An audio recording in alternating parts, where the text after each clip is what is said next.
Okay. Hello, everybody. Welcome to the Tuesday Night Comic Book Stream. I Hello. am Aaron. This is Celeste.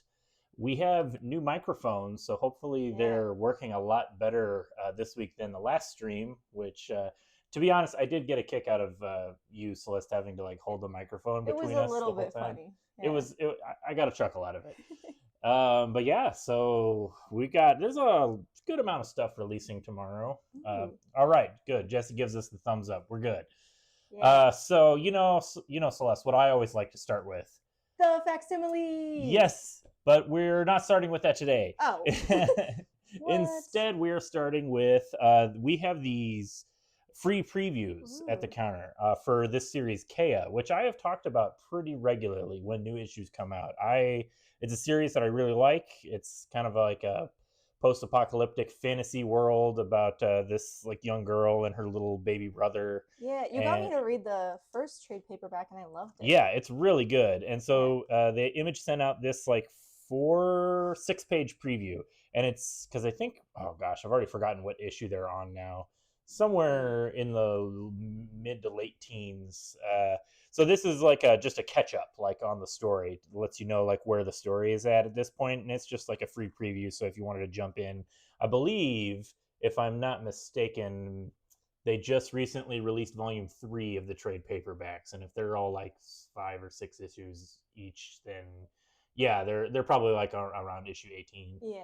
That sounds um about right from doing the yeah, polls. so yeah, Yeah. exactly. Which I'm super And behind. I'm on issue 1. well, I highly recommend Yeah. reading more of it, and if you want to just like jump into an issue, they got this handy dandy free preview.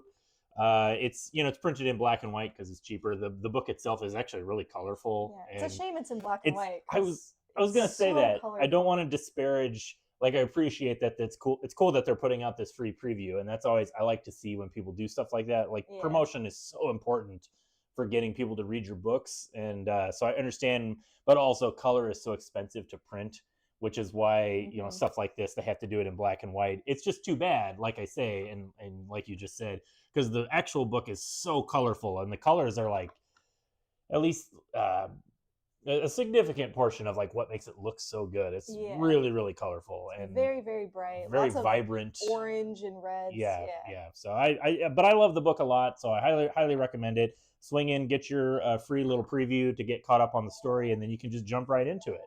Nice. Okay, now Now we're on to now we're on to the facsimiles. facsimiles. Huzzah! Ooh, that's And Deadpool. here is a facsimile I thought I might never actually see.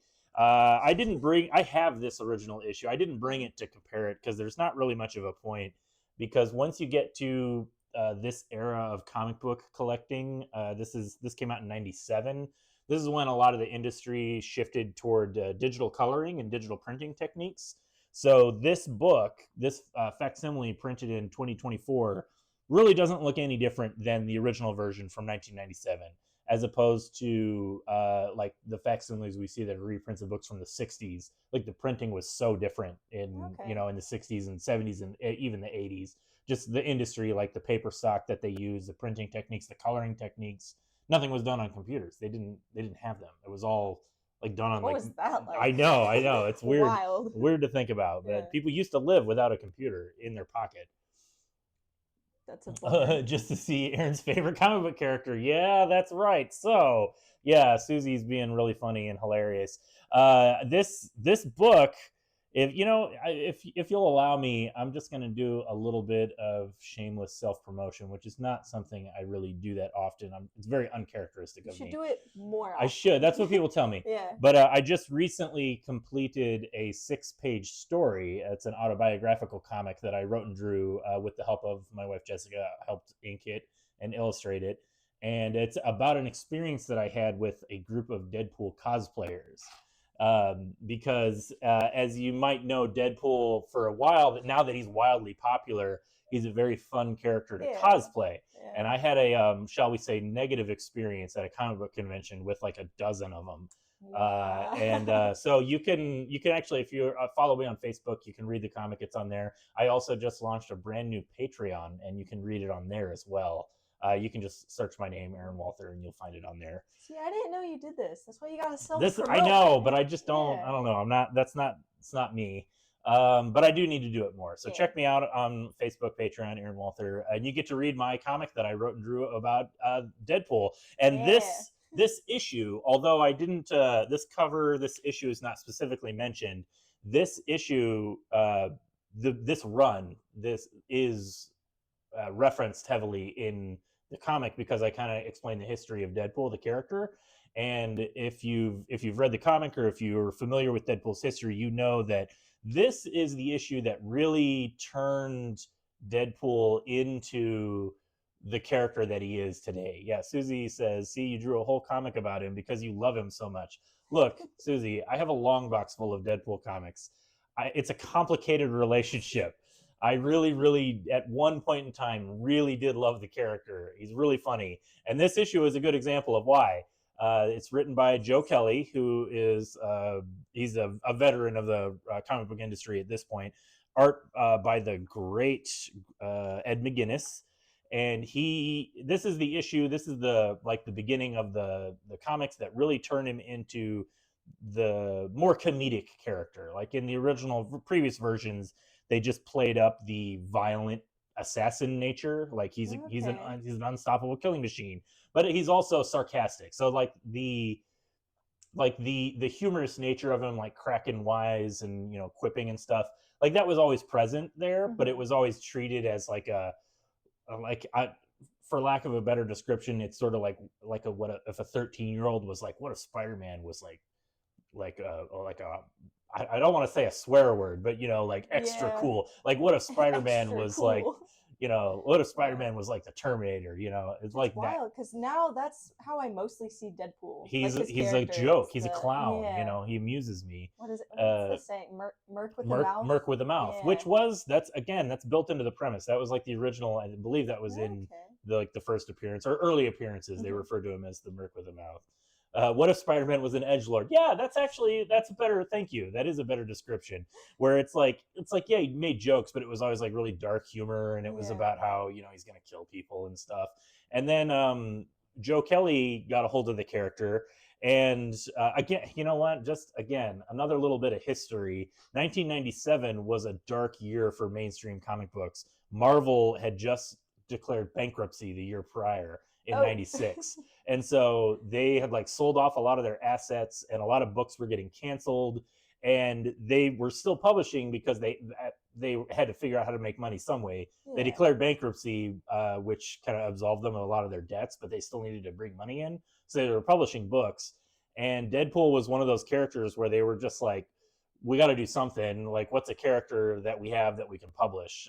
And so they just published Deadpool, just because he was vaguely popular. They weren't really sure how popular he was, but he debuted at a time when X-Men comics were at their most popular. And so somebody was like, well, let's give it a shot. And nobody expected it to last more than 4 issues. Everybody's like, this character is stupid. He's going to get canceled. And as a result of that, Joe Kelly, I think, has even said in interviews, as a result of that, nobody really cared what he did with the character. So they just went wild. And that's crazy to me that they wouldn't just choose a character that everybody already loves. Right. Well, I mean, they were publishing Spider-Man and X-Men and Fantastic Four and such, but they're still with the comic book industry, you're still constantly trying to find that next big hit. Yeah. And my favorite is Ike Perlmutter's story where he said in the 90s, who wants to see a Marvel movie before selling off all the licensing? Exactly. Ike Perlmutter was the guy who owned Marvel Comics, and he made a lot of bad decisions. He famously, I think, didn't really care for the characters of the comics at all. He was just was just one of those billionaires that just bought him out.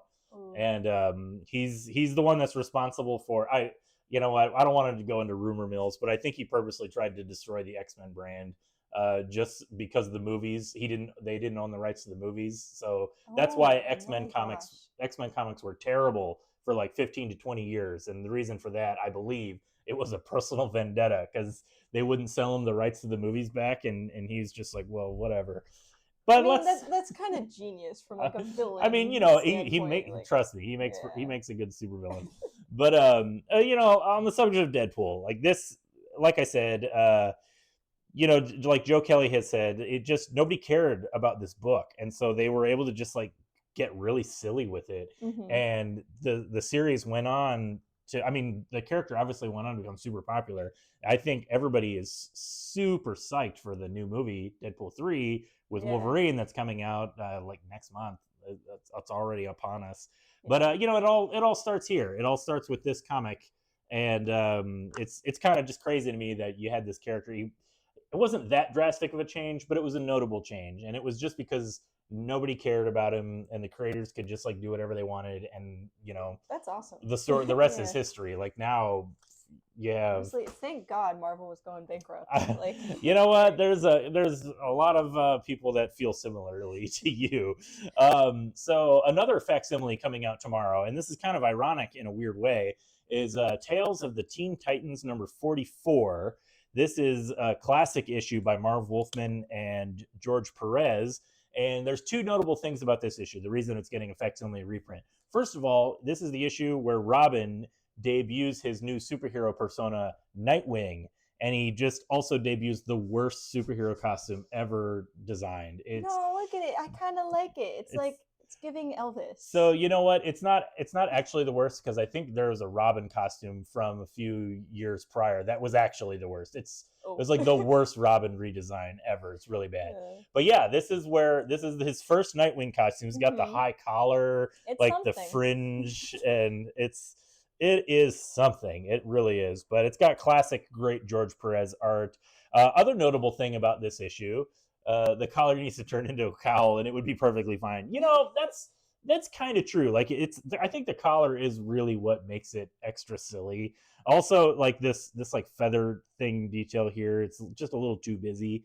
But you know, it's funny because like George Perez is remembered as a titan, no pun intended, of the comic book industry, and this is so clearly like a George Perez design to me. Like it just stands out as a George Perez design, and like it's really busy. It's just like so much going on. All three of these Yeah. characters. Now, the other notable thing about this issue is this character right here. Celeste, do you recognize this character? No. I'm gonna say no. That character, Punisher? well, Not even. Punisher is a good guess, except Punisher is a Marvel character and not a Oh. DC character. Um, that is Deathstroke, the Terminator. Oh, I should have let somebody guess. Jesse knew it, but I'm sure you were correct, Jesse. It's Deathstroke, the Terminator, who was one of the main villains of the Teen Titans. Uh-huh. And another fun fact is that Deathstroke and Deadpool, exactly. You notice like some like similarities in their costume design, like specifically with the mask. They both use guns and swords. Like they're both like martial artists who use machine guns. And also, we all know that Deadpool's real name is Wade Wilson. Sorry, hold on, really quick. Is his foot backwards? No, that's just his heel. Oh, I see. Yeah, okay, yeah. never mind. We all know that Deadpool's real name is Wade Wilson, right? You know Yeah. that, Celeste. Do you know what Deathstroke's real name is? Slade Wilson. Oh my god. So that's like my favorite comic book fact is that Deadpool, the writer of Deadpool comics at the time, or of New Mutants and X-Force comics, Yeah. Fabian Nicieza, he named the character Wade Wilson as like a joke because the character kind of looks like Deathstroke. Uh-huh. And so everybody's like, oh, Deadpool is a ripoff of Deathstroke.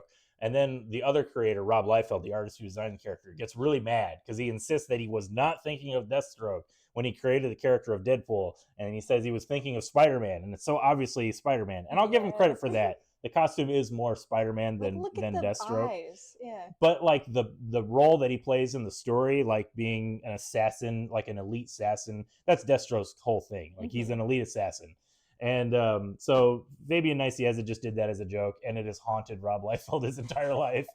But yeah, this aside from all of that, I could probably talk about Deadpool for the rest of this stream if you really wanted me to. I mean, I wouldn't mind. But I'm sure everybody would love it. I haven't read this issue yet, but I'm actually really looking forward to it. As I have said in the past, I was more of a Marvel reader as a kid, so I haven't read a lot of these older DC books, and that's my favorite thing about DC releasing these facsimiles. It gives me a chance to kind of check them out and see why they're so well remembered, and et cetera, et cetera. So yeah, this looks really good, and it's got it's got Deathstroke, who is a very cool character, and it's got Nightwing's you know, not his best costume, but there it is. It's there. It's something. It's something. All right, let's move on. Celeste, what's something that you want to talk about? Ooh, okay. I did not put these in order. Oh, That's awesome. You didn't come prepared. Nah. Well, we'll start with this one. Cult of the Lamb. Oh yeah, Cult of the Lamb. I think Yeah. we talked about issue 1 when it came out, and everybody really liked it. And I think we sold out of issue 1 like instantaneously. So this might be bummer news, but we are also already sold out of issue 2. People have been putting it on hold. Yeah, so we're probably gonna get a restock. Like issue 1, we got a small restock. But I'm loving this one. It was brought to my attention years ago. Christian, my coworker, he was like, "Yeah, you should play the game," and I'm like, "Yeah, I should." It's based on a video game, right? Yeah, based on a video game. And then this comic came out, and I started reading it, and I'm like, "Oh, I definitely have to play the video game now because it looks so cute, but then it's also so murderous. It's so dark. Yeah, so it's just this little lamb who makes a deal with a demon, and now he has all these evil superpowers, and he creates a cult, and that's the premise of it. And it's a lot of fun going through the story. I like the art design a lot. It looks really good. And coloring is really good too. Yeah, everything about it I am loving. And the storyline, the pacing is really nice on that, so I'm appreciating that. It's not too heavy on certain pages, but it also doesn't feel like it's a kid's book, like with just little tidbits here and there, because of how heavy and dark it is. I'm like, that's well, it definitely maybe not has for that. Kids. It definitely has that style of. There's several books that have kind of come out around now where it's like it has the vibe or the look of like a kid's art and kids book, but it's definitely for adults. I think like I Hate Fairyland is the one that comes to mind. That's and I think that might be the book that kind of like brought a lot of that out of a lot of other people because it was pretty successful and it was definitely like an adult story playing around with styles and like tropes of kids comics and fairy tales and stuff like that. So this definitely feels kind of in that vein. I would say if you want to start reading it, just ask to put it on your list and we'll grab it for you. Yeah, it is by let's see, it's by Oni, who they're a like mid-sized publisher, but we don't always get a lot of Oni books, so it's definitely the type of thing that you should if you order it or get a subscription for it. So it's written by Alex Parknadel, illustrated by Troy Little, and they're doing a great job on it. Yeah. So, well, good. That might be my pick of the week. Really? Actually. Okay. Starting with the pick of the week. I'm going to Oni represents. Susie does work for Oni. Oni has always been about the indie, spooky, cute comics. Yes, Johnny the Homicidal Maniac. Wait. Susie has a question for Aaron. Well, what's your question, Susie? Well, now you gotta type. You gotta type it in quicker because I'm not gonna sit here in silence. That's boring. Well, the anticipation. Slave labor. Thank you, Jesse. Did you ever play with the Sectars? I don't think I did. I don't know what that is. What are Sectars? It sounds like maybe a dinosaur thing. Yeah, we'll have to look it up. I played with a lot of dinosaur toys, but I'm not familiar with Sectars or Sectaris. Yeah, not sure. So sorry, Susie. That'll be a no. But we're going to move on. On the subject of kids' comics, I always like to talk about A Man and His Cat when that manga comes out. And this is a new illustrated picture book by the creator of A Man and His Cat. And it's got Fukumaru on the cover there. And he's like super cute. And it's like a illustrated kids book for kids. But it's got like it's super adorable. It's got little cat aliens in it. It's definitely a little there we go. There's the cat aliens. Aww. It's a little different from the regular manga, which is more of just like it's a manga just telling an ongoing story about these characters. Whereas this is kind of like a little, almost like a fairy tale of like this wacky adventure that Fukumaru goes on with space cats, and it's again like the manga. It is aggressively cute. I absolutely love. Aggressively cute. It is aggressively cute. Yeah, I love the way Fukumaru is illustrated because he has that kind of like dumb look on his face that one of my cats always has, where it's like he's cute, but you also look like kind of a dummy. And He's got one brain cell yeah, going on. exactly, yeah. But yeah, so that's a Aw. fun book. Just I gotta always represent a man and his cat and Fukumaru. We we love cute cats here. I love King Cat, which is a totally different type of comic. Oh But yeah, you're wearing a cat I shirt. am wearing a cat shirt, but it's a very Nice. different type of thing from a man and his cat. Let's see. One other thing to mention really quick on the subject of trade paperbacks. Space Mullet by Daniel Warren Johnson is getting a new printing finally from Image. I think previously it was at Dark Horse. This is kind of the book, as I understand it, that really got him noticed and broke into the industry. I think he was publishing it online. At least that's where I first read it. Really, really cool sci-fi comic by Daniel Warren Johnson, who we all know is the writer of the Transformers series that I am absolutely obsessed with. This is kind of his, like, if you're enjoying Transformers and you haven't had a chance to read his older work, now it's a good opportunity. I'm glad to see it's been out of print for a while, so very, very cool book. Is that the same writer? Same writer. It's the same artist. Daniel Okay, Warren. because I was gonna say the art looks so similar. He writes and draws it, and this is where he, like I said, he kind of this was like his first major work, I think. Don't quote me on that though. But yeah, he's done a lot of good stuff. I really like this book too, especially like I like his. You can tell it's really manga inspired because like with the character designs, like you can see like even on the cover here, like just like he's not going for realism with the way the characters are presented. They have like a little bit of cartooning, so they look a little like a cartoon, but then the world that they're in, like all the mech stuff is like highly detailed and looks like more like a real world, which is something that you see in a lot of classic mangas. Like that's one of the things I think makes manga so cool is that a lot of the technical drawings, like spaceships and like the world, it'll all be like highly detailed rendered, and then the cartoon character will just be like a stick figure with like big eyes and like a goofy, like the proportions are completely off. And that's where I think that's the strength of cartooning as an art form. Like they really know how to draw their robots. Yes, yes, they do. Yeah, but yeah, so Space Mullet, awesome book, highly recommend it. While I got you here talking about Daniel Warren Johnson, I'll just say new issue of Transformers comes out tomorrow, and I'm still just absolutely loving it. The new issues are not drawn by Daniel Warren Johnson; they're drawn by Jorge Corona, and I'm kind of loving this more than when Daniel Warren Johnson was drawing it, which I did not expect to happen, but just really, really cool. One thing to note here, this character here is Ultra Magnus, and I'm only pointing that out because he is, Jorge's amazing, exactly. Ultra Magnus appears in this book, and I'm only pointing it out because he is one of 3 Transformers that I had as a kid. I didn't have that many.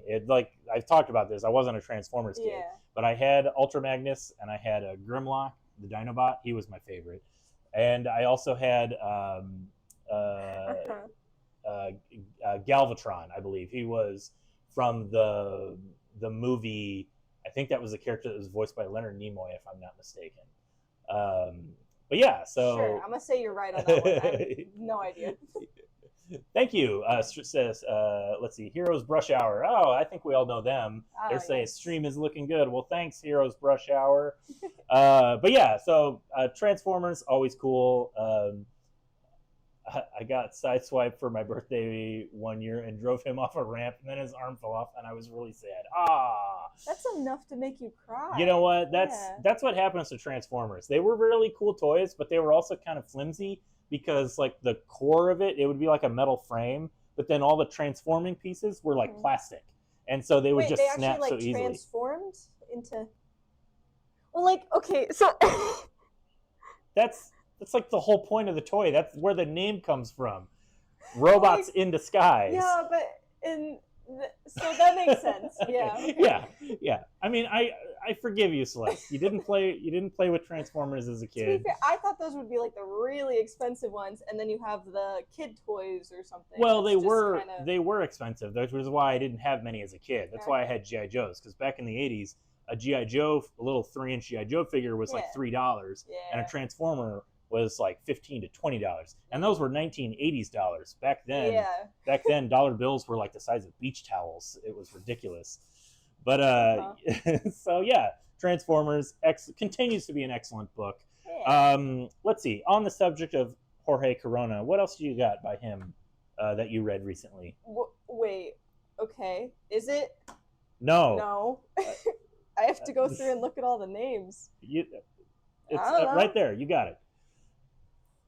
Issue I thought. three of Ain't Oh. No Grave comes out tomorrow. This is the Yeah. same artist as Transformers. Oh well, no wonder it looks so good. That's exactly right. That's the right thing to say. Yeah. So you did you read this issue? I did. Oh, Don't hold okay, on. So the okay. first, just the first couple pages. Maybe skip to the All middle. right, we're gonna skip to the middle. Yeah. How does that look? Yeah. Because who doesn't like a good Western like poker game and Mm-hmm. saloon? So that's what this is. First couple pages, you got some saloon girls. We're just gonna skip Skip past past those. But yeah, the no, it's boudoir. yeah. I'm liking this one a lot so far because it takes place kind of in the underworld Mm-hmm. where the whole premise is that she's sick and she's trying to find, they don't say his name exactly, but I'm pretty sure she's searching for death. They Mm-hmm. always just say, oh, I'm looking for him, with Mm-hmm. like italicized. And so I have a feeling she's trying to bargain to get her life back so she can go back home to her family. That makes sense. But yeah, God, this spread is so gorgeous. It's really good looking. I'm loving it. Yeah. So it's very well paced. The first issue felt like a lot was going on, just to set it up and get you intrigued. And then the second issue slowed it down a little to fill in the plot holes. Mm-hmm. And then this is just keeping up with that pace. So we're just making it to the end of the story. Yeah. So I'm liking it. One thing that I find really interesting. So if you don't know, Ain't No Grave is written by Scotty Young, and so I almost forgive you for not realizing that they're the same artist because I think it's really neat how Jorge Corona, when he's drawing Ain't No Grave, it's like he's kind of doing a Scotty Young style. And I probably talked about this during the last stream that we talked about this issue. But like for Transformers, he's doing more of a Daniel Warren Johnson style. So like you can just see like difference in the art like a little bit. Like it looks a lot grittier for Transformers, and Yeah. he's like the character designs are a little bit more exaggerated and just like blockier the way Scotty Young's style is. I just think it's really neat, like seeing that development as an artist. Like he's really stretching himself, and like So I've noticed the people are blockier. That's a great word Yeah. for it. I read Scotty Young's Middle West, and I really Mhm. liked that. And especially the characters, the way they're all drawn out, yeah, and like the hands are all like square. And Yeah, everything. yeah. So- Yeah, Susie says Scotty and Jorge are such a powerful team of artists. I love their The Me You Love in the Dark series. Yes. Oh yeah, I've been Yep. meaning to read that one. Yeah. Yeah, good stuff. Sweet. All right. Briefly going to talk about one more book that's regularly in my pull that I just want to remind everybody. Get Fury. This book is just so awesome.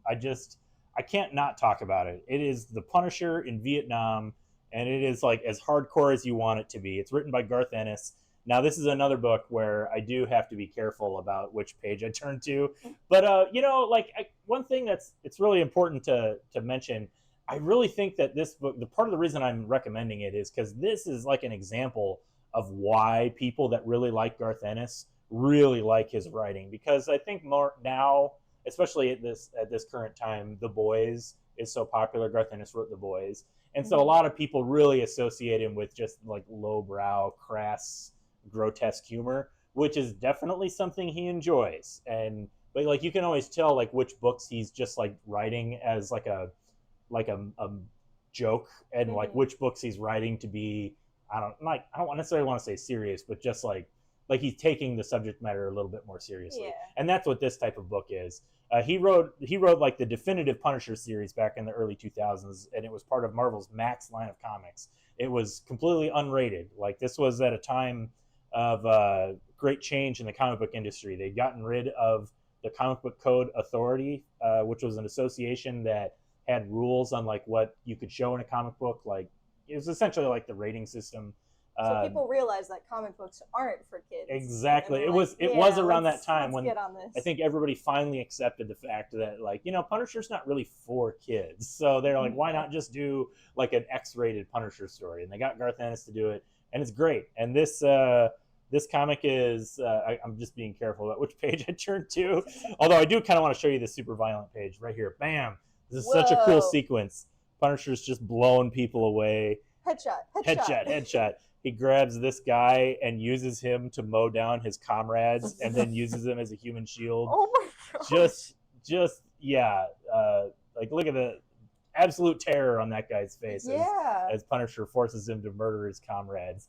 Absolutely, like it's definitely having fun with the subject matter, but it's also, I don't know, like it just doesn't feel as, it's not treated as a joke, like, but it is, it's like fun if in reveling in the violence, and it's just, it's really cool. I didn't even mention, like, the whole point of it is that Punisher is sent into Vietnam behind enemy lines to assassinate Nick Fury because he knows state secrets.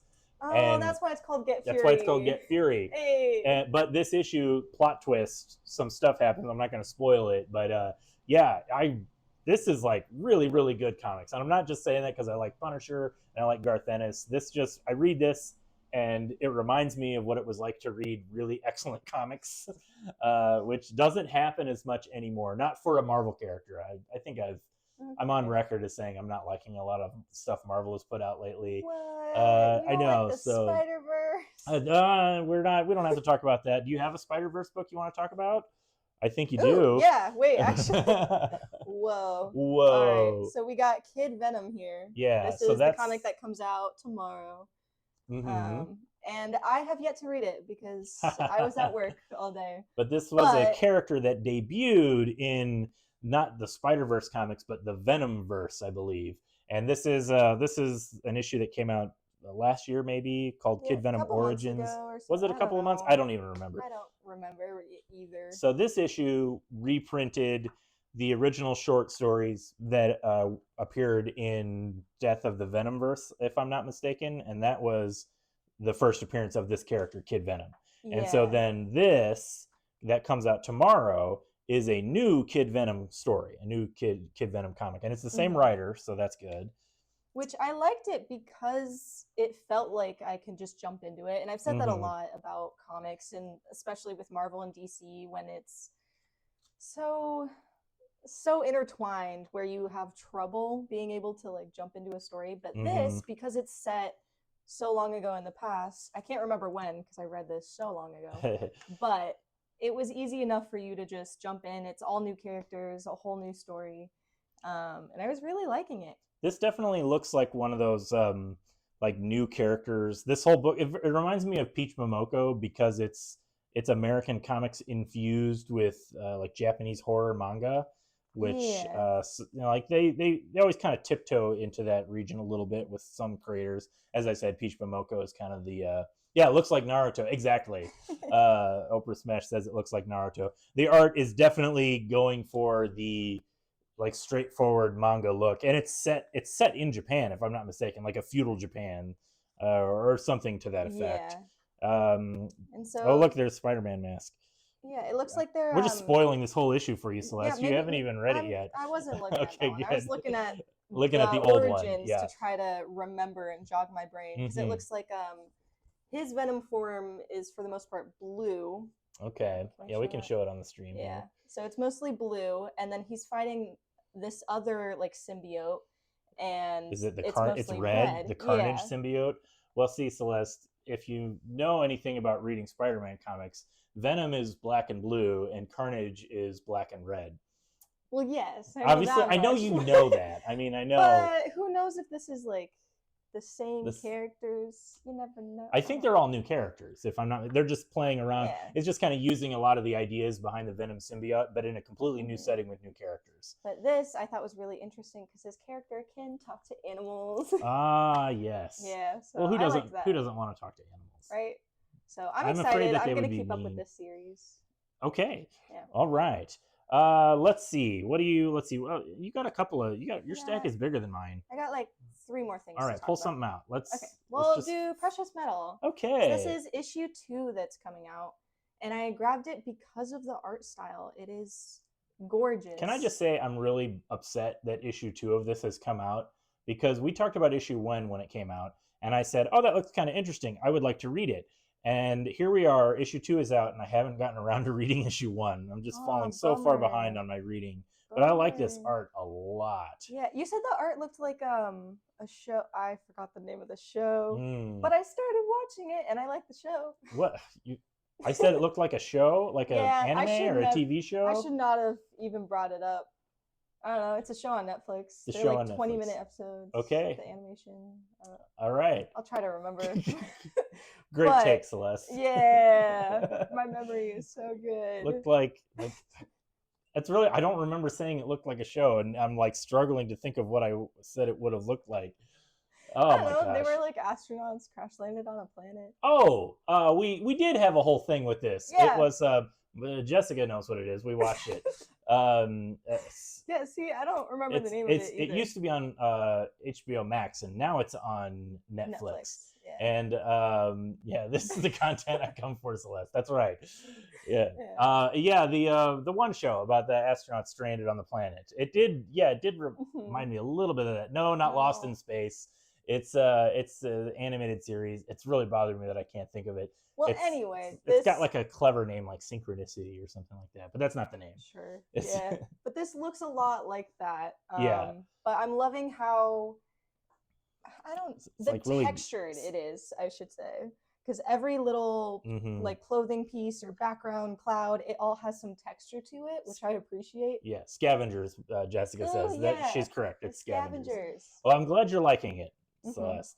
And I actually went back and I read by the same author. They have a Mm-hmm. book, Little Bird, which ties into it because this takes place, I want to say, in the future of Mm-hmm. precious metal. Yeah, so like they're not.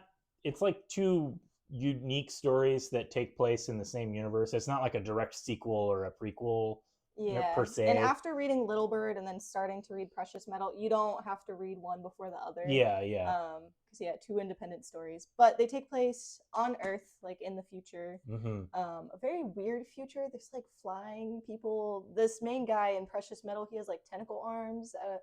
It's weird, and I like it because it's weird. But it is very sort of religious. Like the main Mhm. antagonists, they are Christian and they're preaching Jesus and trying to enforce that on everybody. And Sounds then, like a divisive, controversial story. yeah, very. So I just want to put that all out in the open before anyone grabs it. Yeah. But Little Bird, so they're native to, I think they're in Canada actually. Canada, that Yeah. makes sense. And so Pure fiction. That's right. yeah, and this is the little family there. Uh-huh. And so yeah, I liked it. I appreciated it a lot. So did you read all of Little Bird?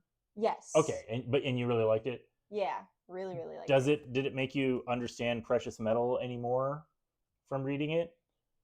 Canada is also made up. Yeah, I agree. Yeah. Canada's a great place, we all know. But I don't think it helped me understand it more, other than just I got to see the world as a whole. So yeah, if you pick up Precious Metal and you're a little bit lost or confused, just keep reading Precious Metal until that world until it makes starts sense. building. Yeah. Or you can go back and read Little Bird. All right. Yeah. Well, let's see. I've got a couple of more books here to talk about. You've got a couple. Let's see. Let's go right in with a new book that came out or comes out tomorrow. Kill All Immortals. Now, I have this book. I think was supposed to come out in February, if I'm not mistaken. And I'm only mentioning that because we have had a poster for this comic in our door at the store, on our front door, probably since February, since before February. It's been a really, really long time, to the point where I thought the book had already come out and I just didn't notice. And I'm only mentioning it because last Tuesday, I finally took the poster down and was like, this has been up here for too long.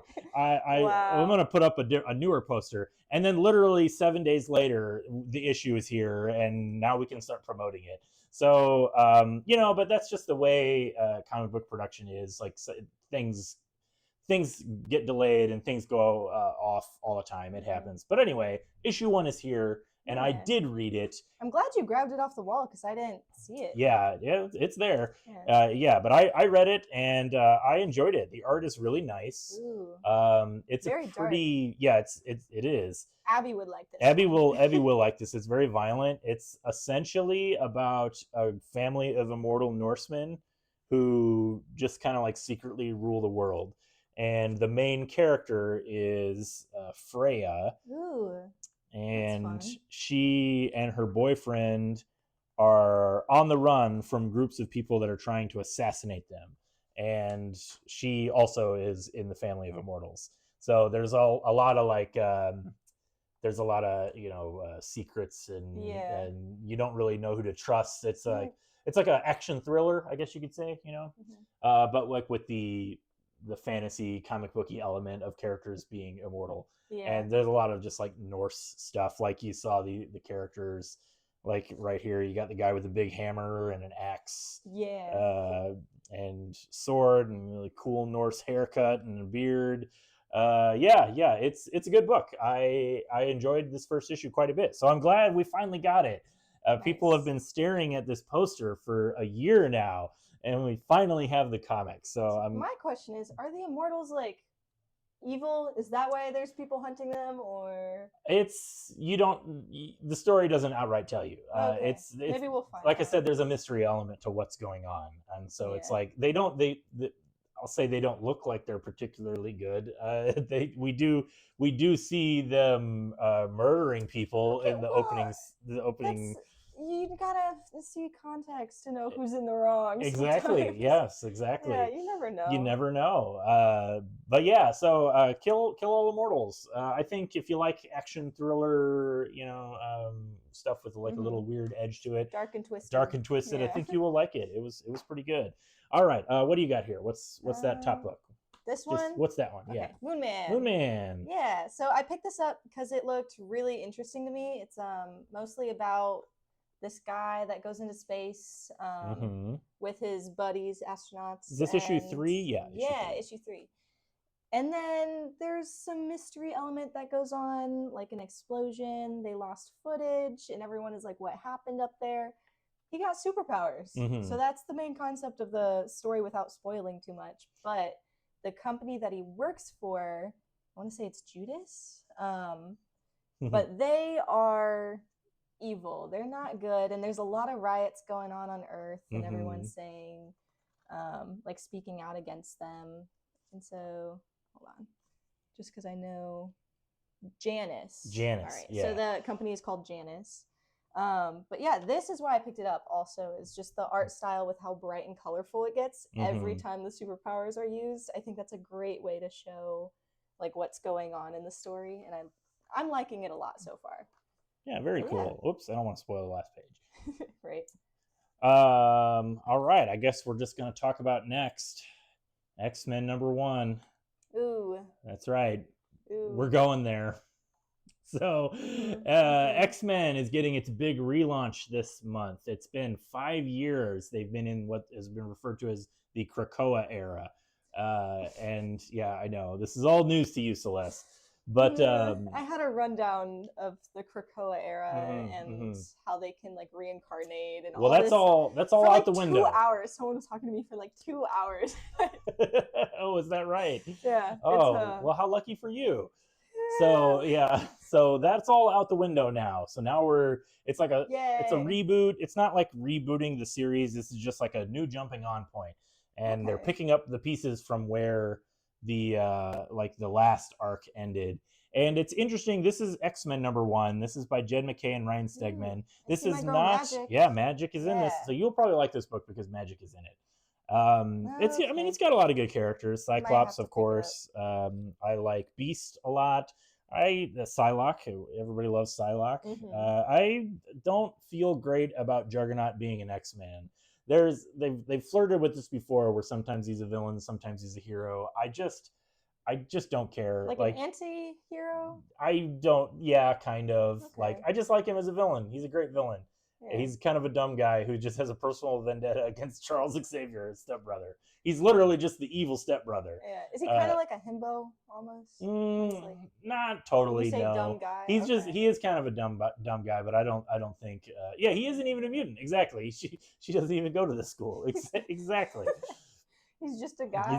just a guy Okay. with a magic gem that turns him into the Juggernaut. Oh. But Well, he's got a so magic he gem, does have so a that magic gem. I mean, Magic is on the team, and I guess she's kind of a mutant, but she also has some kind of magic connection. I don't know.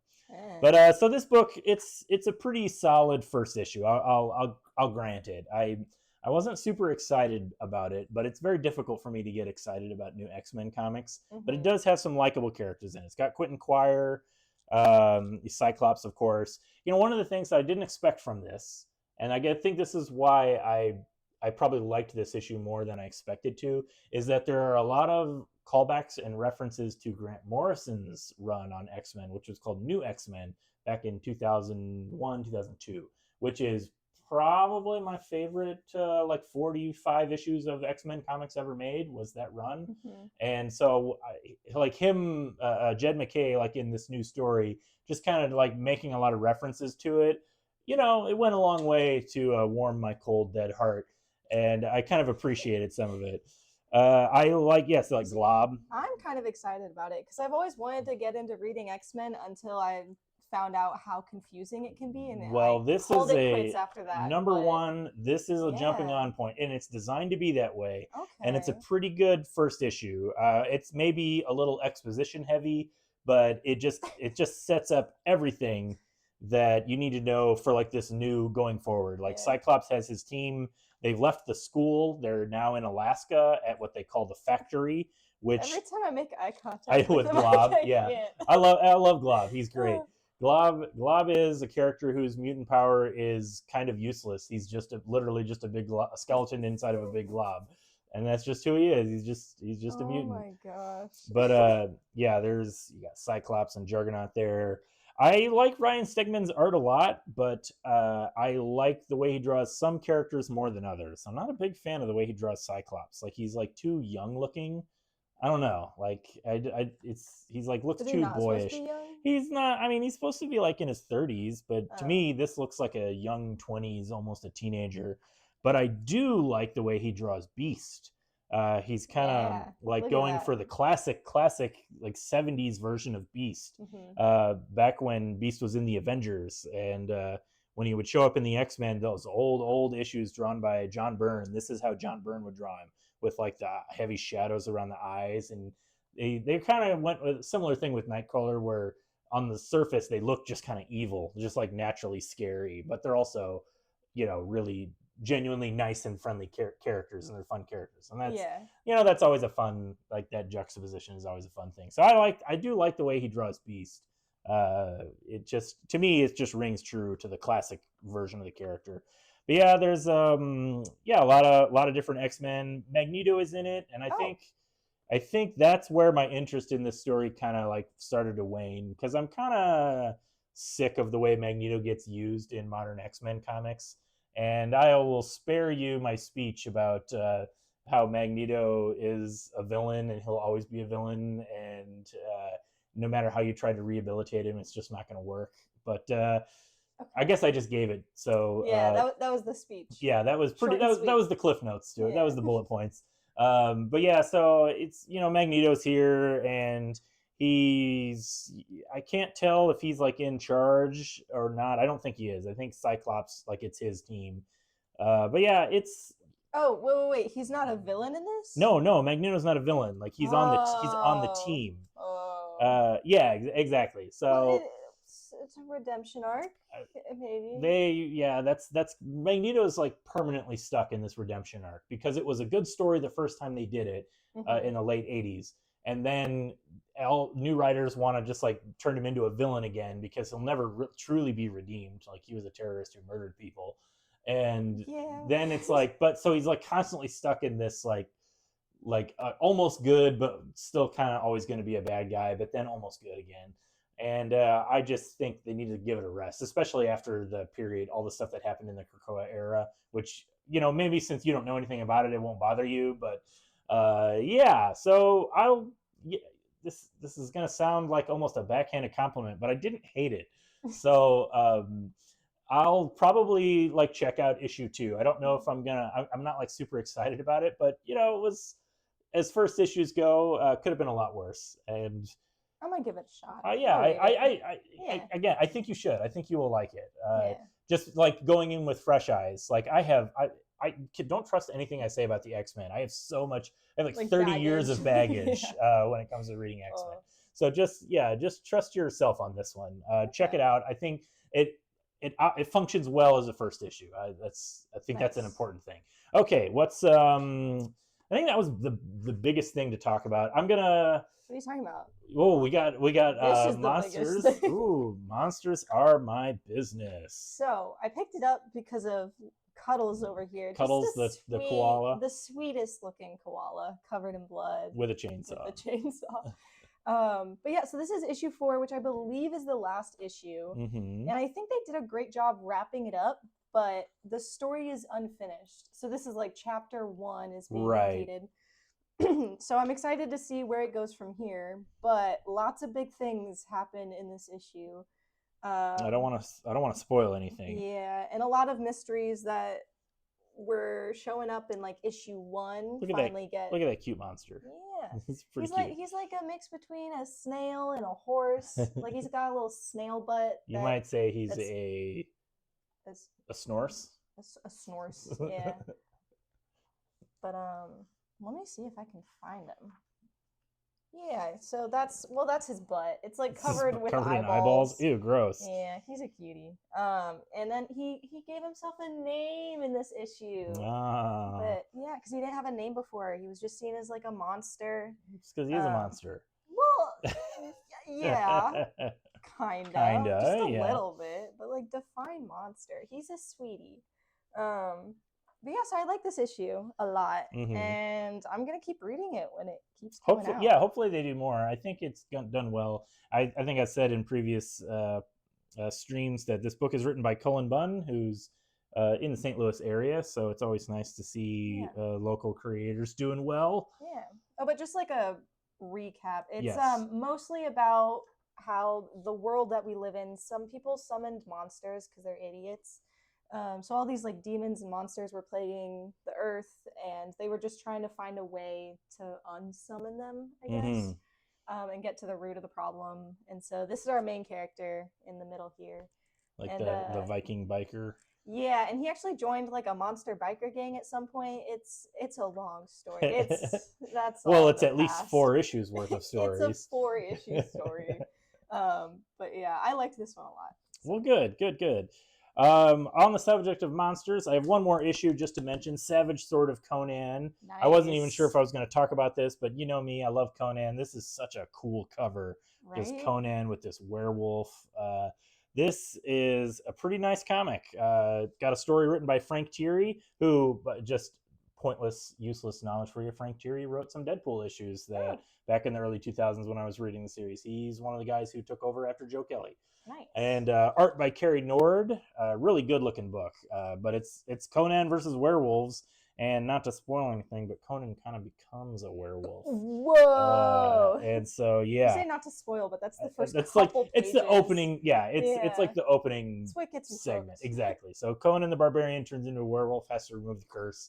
Very cool. I really like that they're doing this Savage Sword format. It's magazine size, as you can see. It's like too big.